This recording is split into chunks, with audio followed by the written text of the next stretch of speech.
Assalamualaikum warahmatullahi wabarakatuh. Bagaimana kabarnya sahabat Go Islam?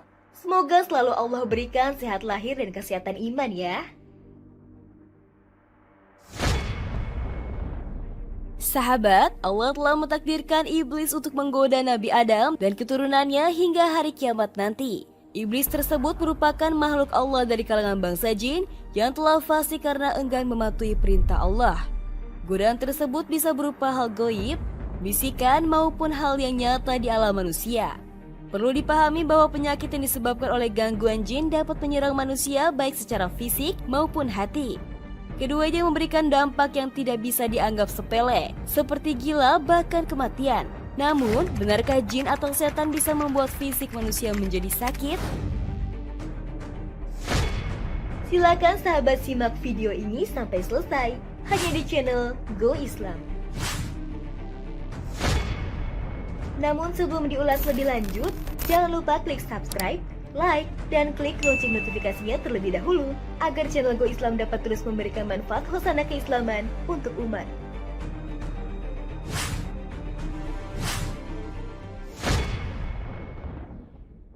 Sahabat, sejatinya memang kita didampingi bangsa jin bernama Qorin. Meskipun jin Qorin menurut keterangan para ahli tidak mampu memberikan mudorot berupa penyakit pada manusia yang disertainya. Namun ada jin lain yang bisa mengganggu manusia sampai berpengaruh pada kesehatan fisik. Ada kalanya jin-jin ini diperalat oleh tukang sihir untuk mencelakai orang lain.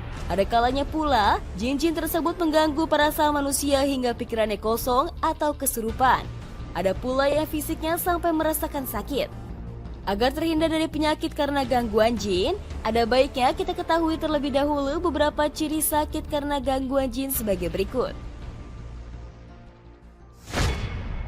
Pertama, tidak ada didiagnosa secara medis.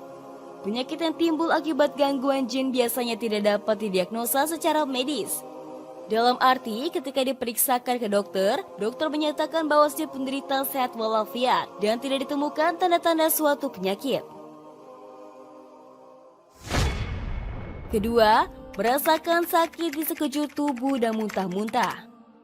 Mereka yang terkena gangguan jin umumnya merasakan sakit di sekujur tubuh. Terkadang tempat sumber sakit tersebut berpindah-pindah tempat. Selain merasakan sakit di sekujur tubuh, si penderita yang terkena gangguan jin juga sering muntah-muntah.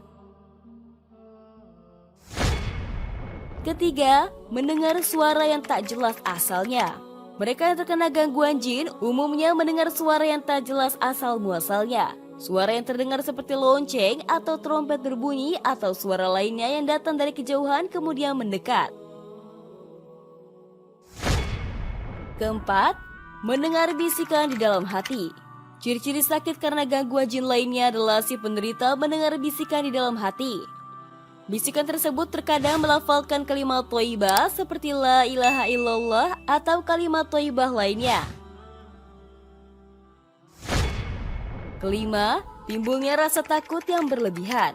Berbagai macam suara serta bisikan yang didengar si penderita membawanya pada rasa takut yang berlebihan yang mengakibatkan ia tidak memiliki keberanian untuk melakukan sesuatu dan selalu berada dalam keraguan.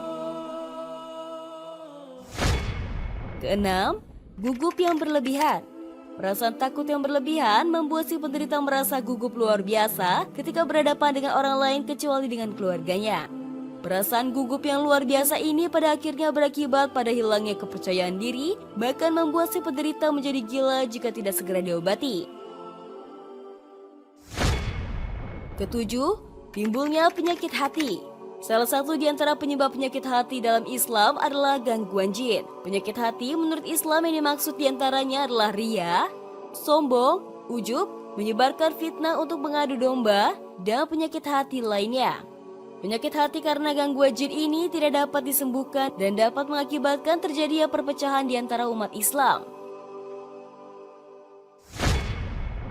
Apabila satu atau gejala-gejala tersebut pernah kita rasakan, sebaiknya segera kita lakukan ruqyah secara mandiri berdasarkan tuntunan syariat. Namun, bila kita masih berat melakukan ruqyah secara mandiri, kita diperbolehkan meminta bantuan orang yang sholih untuk meruqyah diri kita. Semua kita lakukan dalam rangka ikhtiar untuk mendapatkan kesembuhan.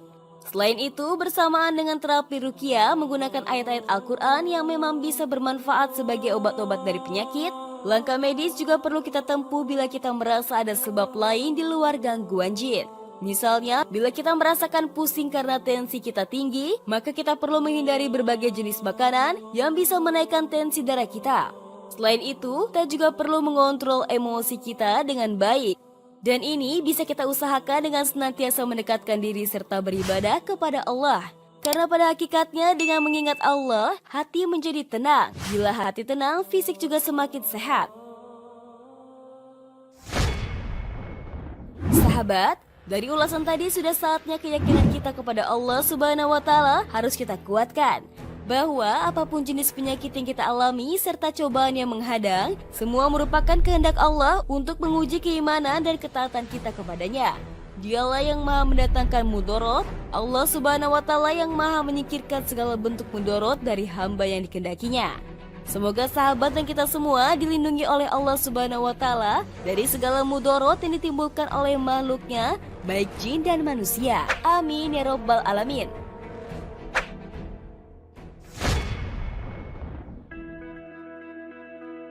Wallahu a'lam bishawab.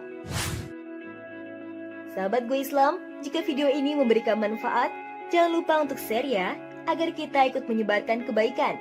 Karena kata Rasulullah, barang siapa menunjukkan manusia kepada kebaikan, maka ia memperoleh pahala seperti pahala orang yang melakukannya. Hadis riwayat Muslim. Wassalamualaikum warahmatullahi wabarakatuh.